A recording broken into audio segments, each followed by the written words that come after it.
There is a theme to this year's playoffs, and believe it or not, no matter what the national media will tell you, the Orlando Magic are part of this story. How Paolo Banchero is part of the new generation taking over the NBA.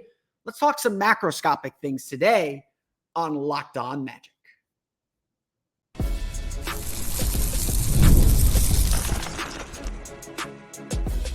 You are Locked On Magic, your daily Orlando Magic podcast, part of the Locked On Podcast Network, your team every day. And you are indeed Locked On Magic. Today is May 1st. It will be May 2nd, 2024. My name is Philip Rossman-Reich. I'm the senior writer over at OrlandoMagicDaily.com. You can find me on Twitter at PhilipRR_OMD. On today's episode of Locked On Magic, one of the big storylines of this year's playoffs, the changing of the guard by Paolo Banchero is part of the new wave of young stars making their stamp on these playoffs. We'll get to that, plus some other macroscopic issues as we try not to think about Game 6. We'll save Game 6 thoughts for tomorrow. On today's episode of Locked On Magic. But first, we want to thank you again for making Locked On Magic part of your day every day, no matter when you listen to us, whether it's first thing in the morning, whether it's right when we upload. We truly appreciate you making Locked On Magic part of your day every day. Remember, there's a great Locked On podcast covering every single team in the NBA. To search for Locked On and the team you're looking for, the Locked On Podcast Network. It's your team every day. Today's episode of Locked On Magic is brought to you by Monopoly Go. Look, we got to talk more about Monopoly Go. This fast-paced game lets you team up with friends for tournaments to unlock awesome prizes like unique stickers for trading, cool playing pieces, and hilarious emojis for taunting your friends. So download Monopoly Go now, free on Google Play or the App Store. Game on. We are getting to the end of the first round. The wheat is getting separated from the chaff. 3 of the 4 teams set in the Western Conference. Boston Celtics, first team moving on in the Eastern Conference. Magic will play Game 6 on Friday with a chance to force Game 7 against the Cleveland Cavaliers on Friday at 7 o'clock now. We are getting to the real part of the playoffs. Again, the first round's all fun and games. It's great for early storylines, but the champions are starting to emerge here. And we hope the Magic will get a shot at the Celtics here in the second round, but they got their work cut out for them, obviously having to win the next 2 games. But we're already beginning to see a storyline emerge from the teams that have been eliminated. There is no Stephen Curry. There is no Kevin Durant. There is no LeBron James. Kawhi Leonard's injured. The stars who have defined this league for the last decade, for the 2010s, are starting to age out. We will talk. We may talk a little Klay Thompson here toward the end of the show, but the players who defined their legacies in the 2010s are beginning to fade. And especially at this really exciting time when a new TV deal is about to get set in and there's probably a new TV partner as well, a new era is starting to define itself. Anthony Edwards has led the Minnesota Timberwolves into the second round as one of the bright young stars in this league. Shai Gilgeous-Alexander, top 3 in MVP voting, top 5 in MVP voting, is leading a young Oklahoma City Thunder team not only to the top seed in the West, but now into the second round of the playoffs too. Nikola Jokic has been one of the best players in the league for the last 4, 5, 6 years. He is beginning to assert himself as the unquestioned best player in the league. Obviously, you have Jalen Brunson, Tyrese Halliburton, Giannis Antetokounmpo, coming to the end of his prime, still in his prime. But you have all these, star players, and that doesn't even get to Jason Tatum and Jaylen Brown leading the Boston Celtics the way they have. You have all these young stars promoting and proving themselves on the playoff stage. While there's always the naysayers who are trying to doubt the NBA for whatever reason, the NBA is as healthy as it's ever been if people cared to actually promote it that way. While there's all these naysayers saying, what is the NBA going to do without LeBron, without Steph Curry, without these established stars? The fact of the matter is these playoffs are showing that the NBA is in very good hands and that this generation of players is ready to take over, is ready to define the league for the next 10, 15 years. To me, that is the storyline of the playoffs so far. And the unfortunate thing for the national media, and I know how we feel about caring what the national media says. The unfortunate thing, though, is the national media is missing one player that is clearly part of this puzzle. And we didn't even get to Victor Wembanyama, but they're clearly missing one player who is part of this national puzzle and has announced himself during this postseason, during his first playoffs. We've heard Paul Pierce and Kevin Garnett talk about him plenty. Paul George, we'll get to him in a minute, has talked a little bit about him too.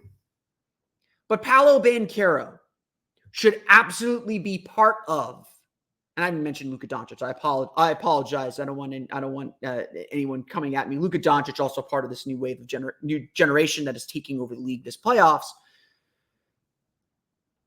Paolo Banchero is part of this group too.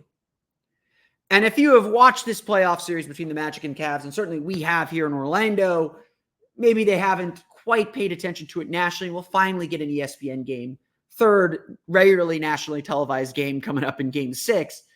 Paolo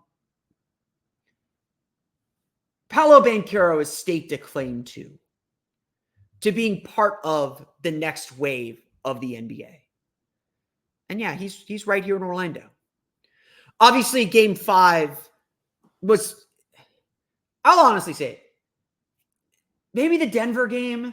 That Denver game was really good, the triple-double game. Game 5 against the Cavs is probably Paolo Banchero's opus, to be perfectly honest. 39 points, 14 for 24 shooting. He had 20 points on, I believe, 8 for 11 or 8 for 12 shooting in the third quarter. 4 for 7 from beyond the arc, 7 for 8 from the foul line, 8 rebounds, was excellent on the glass, 4 assists. We'll ignore the 5 turnovers for now. And yeah, we'll ignore the shot with 90 seconds left. And we'll ignore the fact that he was fouled, according to the NBA on the last 2-minute report, with about a minute to go, down by 2. The only thing Paolo Banchero did not deliver in Game 5 was the win. And obviously that's the most important thing. That's what he cares about. And that's what this Magic team has to be about and care about too.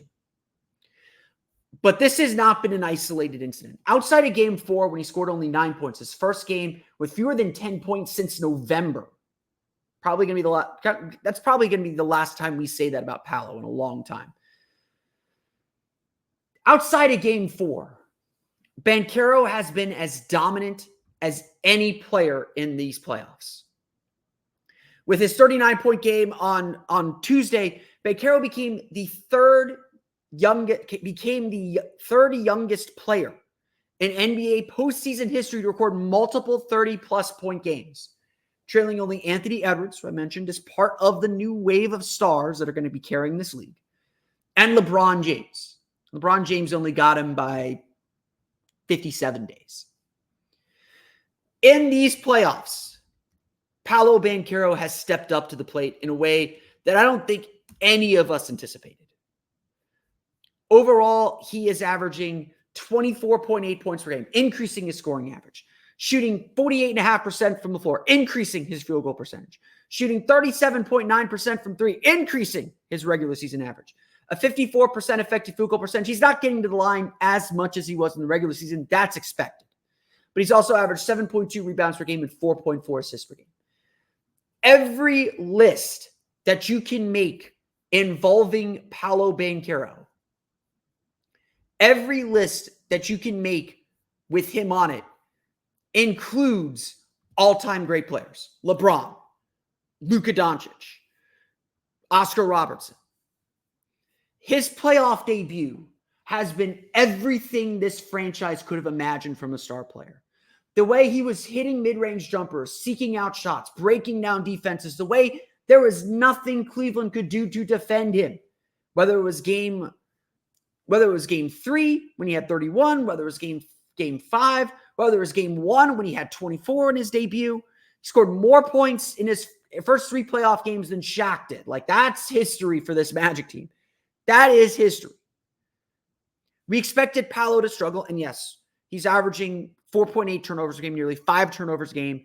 That is the only thing that we can be really upset about with Paolo in these playoffs. But guess what? With all the attention, all the double teams, everything that he receives, it's understandable. We expected him to struggle in his first playoffs, And this is the only place he has. Otherwise, he has stepped up to the plate in a major way. And so we have to put him in this group. This Magic team, this extremely flawed Magic team, and we'll get to some of that in a minute. This extremely flawed Magic team feels like they're the ones in control of the series. I know Cleveland's up 3-2 right now. But the Magic would point to their turnovers. They point to their poor starts. They point to things that they are doing that they can correct and fix, not anything special that Cleveland's doing. And again, I don't want to take credit away from Cleveland. They made shots in game 5. Donovan Mitchell is a star in his own right, obviously. Evan Mobley played his best game of the series in game 5. Orlando needed 2 games to get used to what the playoffs are like. And they graduated real quickly. And we'll see what they look like in game 6 with the first time they're facing elimination. This team's been good with their backs against the wall at home. Game 6 is going to be wild, and we'll talk more about that tomorrow. In a league now that is seeing this torch pass, that is seeing a new generation take the reins, and it shouldn't be scary to the league. They are hopefully the league is telling their TV partners and saying, this is what you're buying. These playoffs, these games, these players, this is what you're buying. And as we get rid of some of the riffraff, no offense to some of these teams, Miami, as we get rid of the riffraff in the first round, hopefully we are in store for a really exciting second round. Minnesota, Denver is going to be a lot of fun. Oklahoma City versus either the Clippers or the Mavericks is going to be a lot of fun. Pacers or Bucks versus Sixers or Knicks will be a lot of fun. There are going to be some fun matchups, and obviously we got four series now heading to game 6. That's for half of the first round series are going to game 6.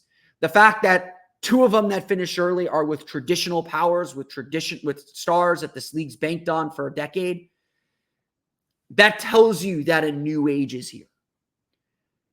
And while Paolo Banchero is not leading that new age yet, he is in his second year. Let's give the kid a break.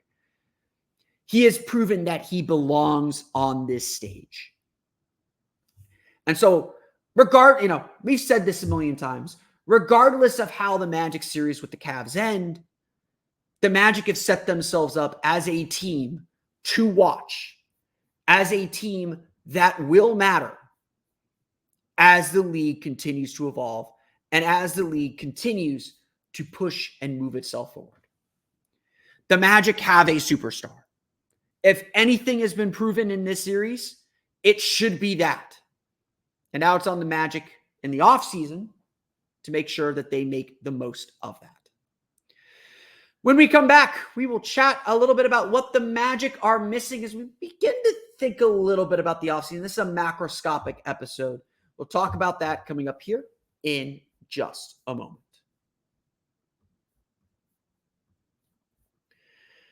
But first, it's time for a quick word from our friends over at Game Time.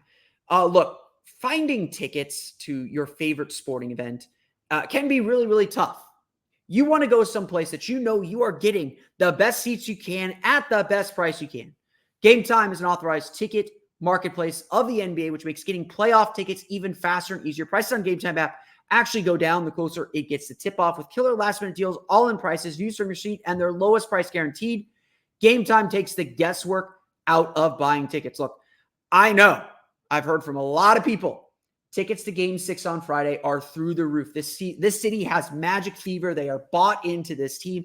If you want to be part of the best arena, the best fan base in the NBA, yeah, I said it. Games 3 and 4 were awesome, and I'm expecting an awesome atmosphere in Game 6.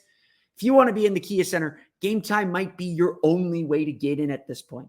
I love Game Time because when I've used it, they've been able to fix any problems that I might have. That's an MLB issue, not an NBA issue. They quickly resolved any problems I had. I could see the view from my seat with a digital map of the field or the court. And they really do offer the best ticket prices. They tell you what to expect to pay. They give you that number straight up front. Game Time has all the best features that you could ask for from a ticket app to make sure you get to the game and have a good time. Take the guesswork out of buying NBA tickets with Game Time. Download the Game Time app, create an account, and use code LOCKEDONNBA for $20 off your first purchase. Terms apply. Again, create an account, redeem code Locked On NBA. That's LOCKEDON NBA for $20 off. Download Game Time today. Last minute tickets, lowest price guaranteed.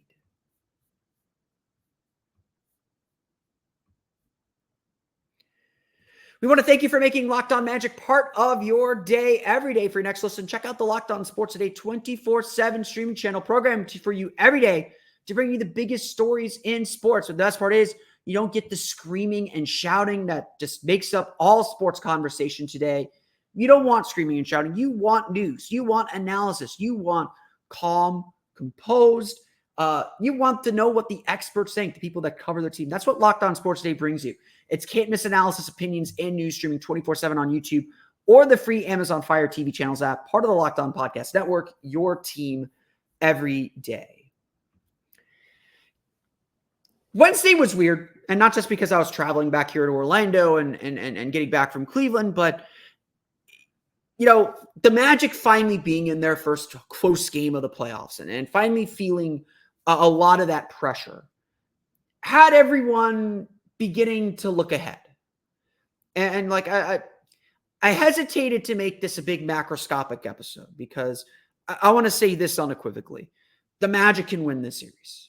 I think this series has been more about the Magic and what the Magic are doing rather than the Cavs and what the Cavs are doing. I think the Cavs have, struggled to figure out Orlando, but they've kind of done the same things. And the swing stats and the swing things in this series have been the Magic shooting, the Magic's decision-making, and rebounding. Rebounding has just been kind of the big jostle for the whole series. But I honestly think this series, and I know I said this at the beginning of the series, that would turn on whether the Magic could hit shots or not, which at home they do, on the road they don't. And they got to win one on the road still.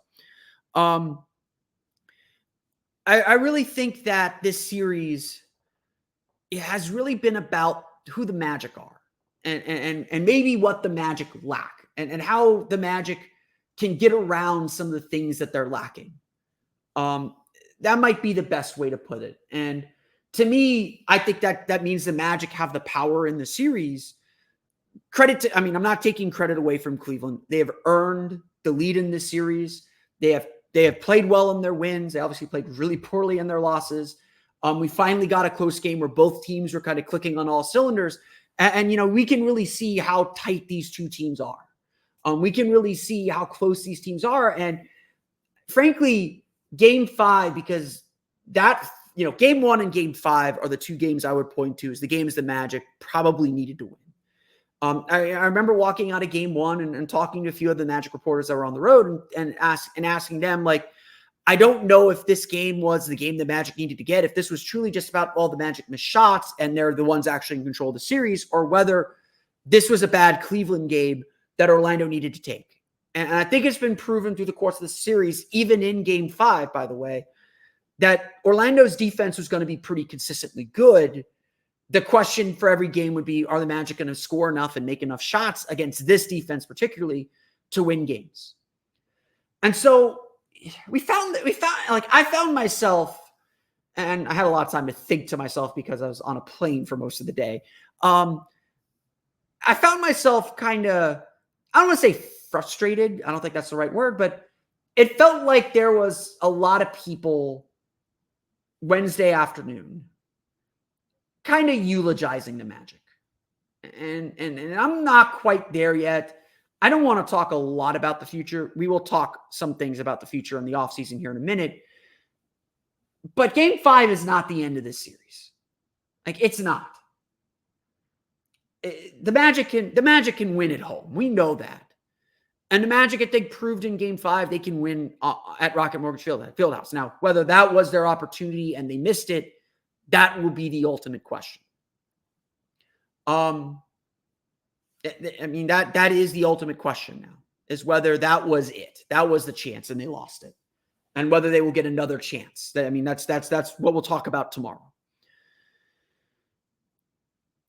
I'm not ready to eulogize this season. I'm not ready to break down and say, this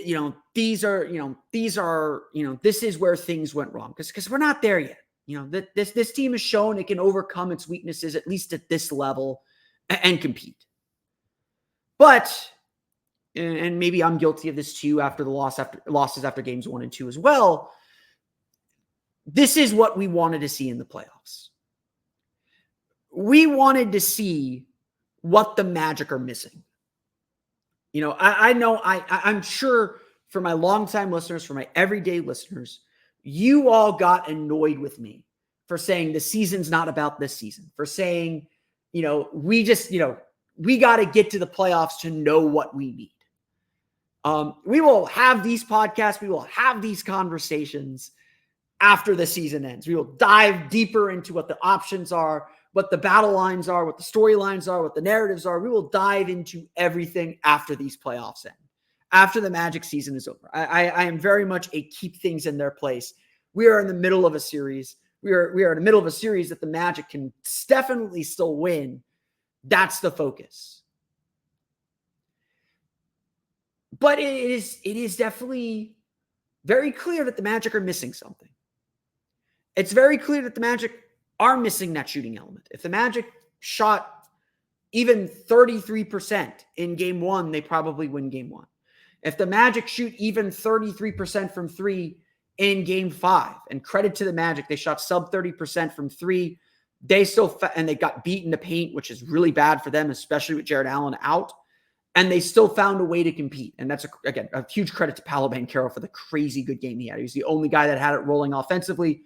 The Magic understood that, rode that all the way to the end, until at least the last shot, which, again, I don't mind Franz Wagner taking that shot. That, I had this discussion with a few people, like, late in the game. At that point, you got to trust your best players to make decisions. And, I trust Franz Wagner to make a good decision. I trust Paolo Banchero to make a good decision. Paolo Banchero made a bad decision with 1:30 to play. Franz Wagner probably made a bad decision going up with his right hand and exposing the ball to Evan Mobley instead of putting it up with his left hand, using his body to protect him to maybe draw a foul. 2 bad decisions are the difference between a 3-2 lead and a 3-2 deficit. That's I've been saying that all year too. I know that. So, clearly the Magic are missing something. I spent a good chunk of my day with fans, with Magic fans, saying this is what the Magic need. This is what they need. And I would agree with a lot of them. The Magic probably do need a point guard. Just someone to get the ball to Paolo in spots and make his life easier. One of the turning points in this series has been the Magic running their offense with Paolo as the initiator less and having him work as a screener, as someone who can dive down to the post, trying to get switches with Franz so he could set up on the post and Franz as an entry pass. They've been trying for the last 3 games to do that a whole lot more so Paolo can be in better scoring positions where he can read the defense and commit fewer turnovers. When he still gets himself stuck, he still makes mistakes. I'm not going to sit here and pretend otherwise, but they've been trying to move him off the ball a little bit more. And that's been a big part of this series too. That's been a big part of the adjustments in this series. And it's a clear hint that the Magic should be point guard shopping, that the Magic do need someone who can set the table and organize a team and understand when this guy should lead the charge and when that guy should lead the charge. But, at the end of the day, I love what Joe Ingles said after the game on Tuesday, that youth isn't an excuse, but at the end of the day, this team just needs some experience. They need to feel this pressure. They need to feel what all this is so that they can get better, so that they'll be ready the next time, so that they'll be ready for game 6 when this inevitably happens again. I'm expecting a close game in game 6. Cleveland does not want to have to deal with this Magic team anymore. And they know that the longer they let Orlando hang around, the tougher they're going to be out. That's what happened in game 5. Same thing with Orlando, of course. They should have put the foot down in game 5. But we know this is a flawed team. We know this is a team that needs some work and needs some improvements this summer. And we'll get to some of that in a minute. But this Magic team is more than capable still of winning. They're not the favorites, obviously. They're favored to win game 6, by the way, by our friends at FanDuel. But they are more than capable of still winning this series. And no matter what you feel the Magic are missing or what they need to do this summer, everything still starts right now with the present. And it's doing what they can to win this series. There was a rumor, though, that popped up and had all the Magic fans talking. We'll get to that future creeping in and what it means coming up here in just a moment. But first, it's time for a quick word for our friends over at Monopoly Go. Okay, we're taking a timeout. I still got one left. We got to pause to talk more about Monopoly Go. I know what you're saying. If that's a foul, go to the review, look at the replay, make sure it's time. We already talked about this, but there's just so much good stuff in the game. We have to spend 60 seconds just talking a little bit more about it. You can deal with 60 seconds. We'll be back from commercial here in a minute. In Monopoly Go, you can team up with friends for time tournaments where you work together to build up each other's boards. The more you win together, the more awesome prizes you unlock, and there's so much to get. Unique stickers you can trade with friends to complete albums for big prizes, cool new playing pieces to travel the boards with, hilarious emojis for taunting friends when you smash their buildings or heist their vaults. Plus, Monopoly Go feels new and exciting every day with constantly changing tournaments and challenges. A ton include their own unique mini games like digging for treasure or a robot pachinko machine. And there's always new timed events that help you win big, like massive multipliers for everything you win or rent frenzies. Hate capitalism like the rest of us and play some Monopoly Go. There's always something fun to discover in Monopoly Go. So get off the bench and go download it now free on Google Play or the App Store. Yes, that is the history of Monopoly, by the way. Game on. Try Monopoly Go today.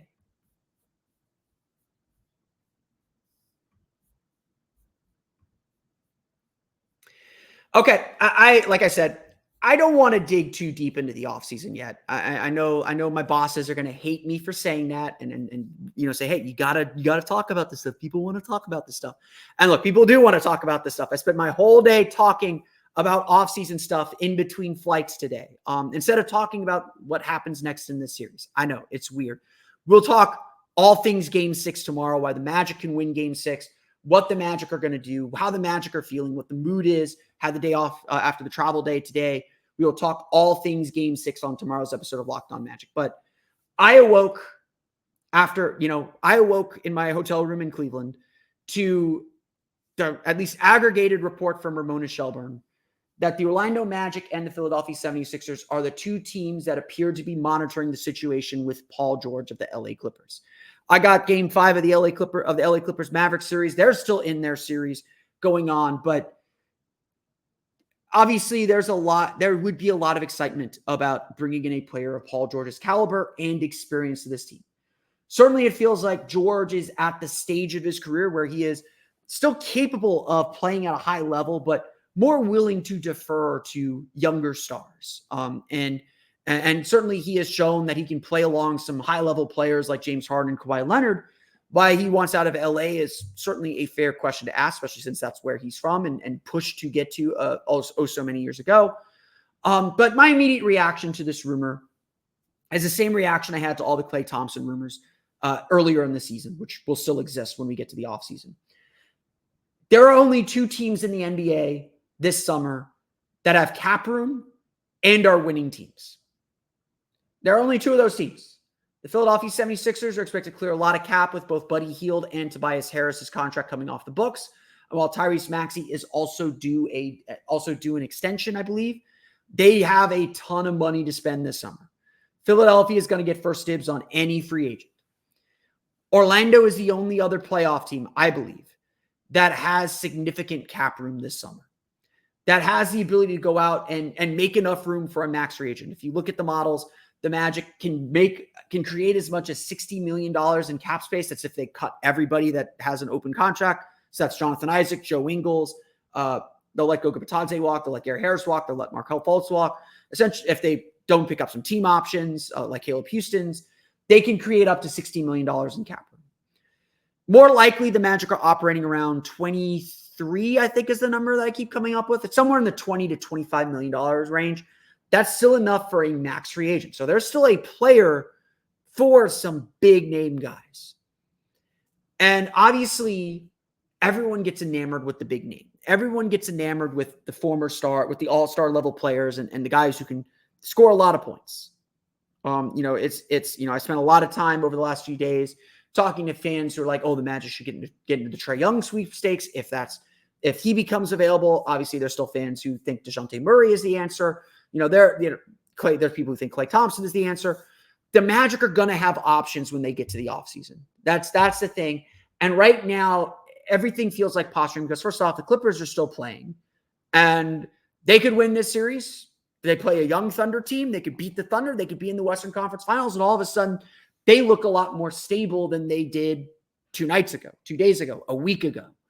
That's what happens in these playoff series. Like, we got to get used to this. The Magic have been playing with house money this year. The fact that Orlando forced a game 6, have played a competitive series in the first round, that is kind of the wildest dreams. Like, that's what we all hoped for at the beginning of the season. I will admit, I had them in the 9-10 play-in game in my preseason predictions. They've already outpaced everything that I could hope for from them. And, I know I said this a million times, like early in the season, especially, the best thing that could have happened to this team is to get in the first round, get their butts kicked by Milwaukee. This is better. Like, this is better to know that the Magic have something successful that works as a baseline, and now they branch out of it. And so we're going to dive into free agency more. Like, again, we're going to have a month and a half, 2 months potentially to dive into free agency. So we will talk free agents because the Magic are going to be free agent players.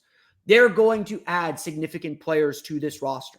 As much as the Magic are still going to value stability, they're not going to wholesale change the roster because clearly something works. If there's something these playoffs have proven for the Magic's future, it's A, what we talked about earlier, Paolo Banchero is a true superstar they can build their team around. B, their defense travels and carries into the playoffs and has been extremely successful in the playoffs. And C, they need offense. So if you could score, if you can shoot, if you can play off the ball, that's going to make you really valuable to the team. So yes, Klay Thompson should be someone they think and talk about. Yes, Trae Young should be someone you think and talk about. Yes, Paul George is someone you should think and talk about.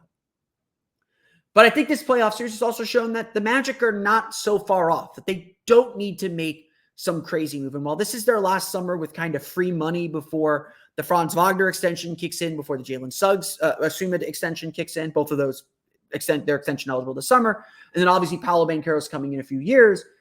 So Orlando does have to spend a little money this summer because they're going to lose a lot of avenues after this year. After this season, the Magic's path to add important players to the roster is going to shrink, is going to get a lot harder. But to me, the Magic don't need to make that huge splashy move. I don't expect them to trade for Paul George. I don't expect them to go sign Paul George. I don't expect them to make a trade for Trae Young. I don't expect something like that. Like even DeJounte Murray. I'm not expecting that. Because I think the Magic truly believe they have a core 3. Jalen Suggs, Paolo Banchero, and Franz Wagner are their three leaders. And what they need is they need players who can play off of them. They need higher level players who can play off of them and probably a little bit of depth and versatility off their bench. To me, if this series has proven anything, it's that the Magic don't need a third star. Not yet, at least. The next stage of this Magic team's development is to add shooting, add complementary players, and probably add a guard who can attack and score off the dribble. Jalen Suggs has come a long way, but this is not one area that Jalen Suggs has improved in, has not gotten significantly better in. And so, again, we talk about what the Magic are missing. That's it. That's what this series has begun to show us. And so we're starting to think names. We're starting to. The rumor mill's starting to spin. The Magic are now going to, are being pulled into the maelstrom. They're being pulled to that center of the whirlpool because they're going to be in the middle of a lot of it because they have the weight to throw around and they should use it. But that's all in the future. That's not a today problem. That's, we're still gathering data. We're still learning. We understand a lot of the battle lines, a lot of things this team needs. The future is still a little ways off. But it's not that far off either. First things first, though. Take care of Game 6. Let's force a Game 7. We will talk all things Game 6. We'll talk what the Magic have to say at practice, what the mood is like, the keys to Game 6. We'll talk about all that on tomorrow's episode of Locked On Magic. But I want to thank you for making Locked On Magic part of your day today. I want to thank you for listening to today's episode. You, of course, find me on Twitter at PhilipRR_OMD. Subscribe to the podcast and Apple Podcasts. Stitcher, TuneIn, Himalaya, Google Play, Spotify, Odyssey, and all of them based on podcast to your podcast enabling device. You can, of course, find us on YouTube. Search for Locked On Magic. Subscribe there as well. We do some fun live episodes every so often. Get the latest as well. See my smiling face if you're an audio listener. You can check that out at YouTube. And of course, listen on the audio if you're a YouTube listener. Double listens. I like that. You can, of course, find me on, for the latest on the Orlando Magic, you can, of course, check out OrlandoMagicDaily.com. You can find us there on Twitter at OMagicDaily. And also be sure to check out my Patreon page, Orlando Magic Hub, for even more Orlando Magic content. You can find that at patreon.com/Orlando Magic Hub. Now that you're done listening to me, be sure to check out the Locked On Sports Day 24/7 streaming channel on YouTube and now available on Amazon Fire TV and the free Fire TV channels app. Locked On Sports Day is here for you 24/7, covering the top sports stories of the day with the local experts of Locked On, plus our national shows covering every league. Find Locked On Sports Day now available on the free Fire TV channels app. That's going to do it for me today, though. I want to thank you all again for listening to today's episode of Locked On Magic. For Orlando Magic Daily and Locked On Magic, this has been Philip Rossman-Reich. We'll see you all again next time for another episode of Locked On Magic.